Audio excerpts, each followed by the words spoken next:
Invasive mosquito larvae develop in various water containers. They are mainly artificial, of any type, but they can also be natural, such as tree holes and rock pools.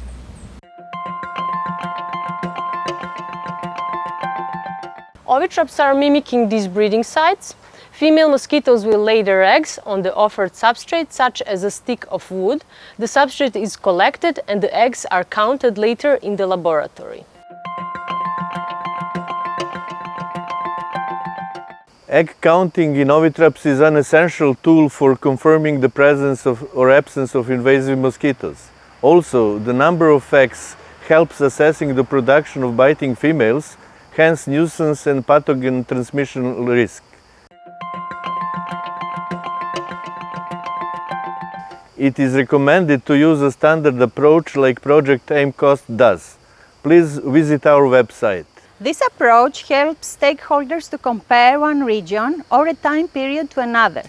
It also allows us to evaluate the effectiveness of control efforts by comparing results before and after the interventions.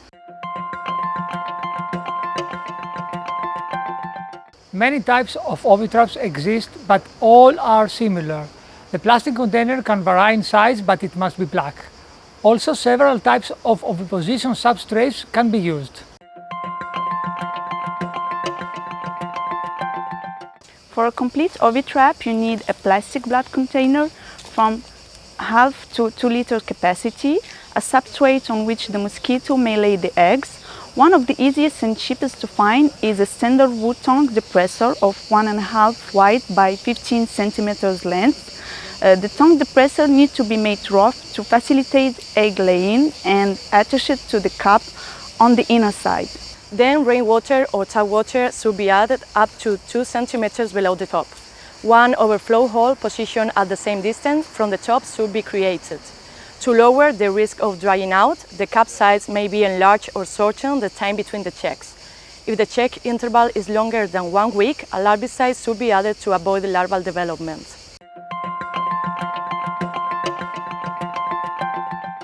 The general trapping location should be decided in advance according to the sampling aim strategy, but when placing, be sure to find the most appropriate location. Suitable places are those with vegetation in which adult mosquitoes can rest. Exposure to sun, wind, and disturbance by animals or humans make a site not suitable. Ovitraps could be placed on the ground or fixed up to 1 meter high in a tree or on a fence.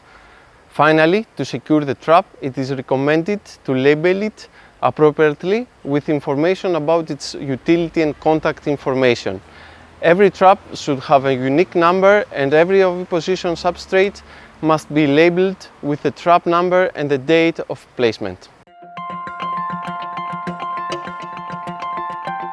At every trap check, first replace the labeled oviposition substrate underwater. Then clean the inside part of the ovitrap at each inspection using a soft sponge and a kitchen paper. And finally, carefully wrap the substrate in kitchen paper and place it in a plastic bag with the indication of the date of checking. This is in addition to the placement date and the unique trap number. Bring the collected substrate to the laboratory and store them at room temperature before eggs counting and identification. Counted eggs under a stereoscope. Only experts can perform species identification either from eggs or reared larvae and or emergent adults. Record the result in a database file.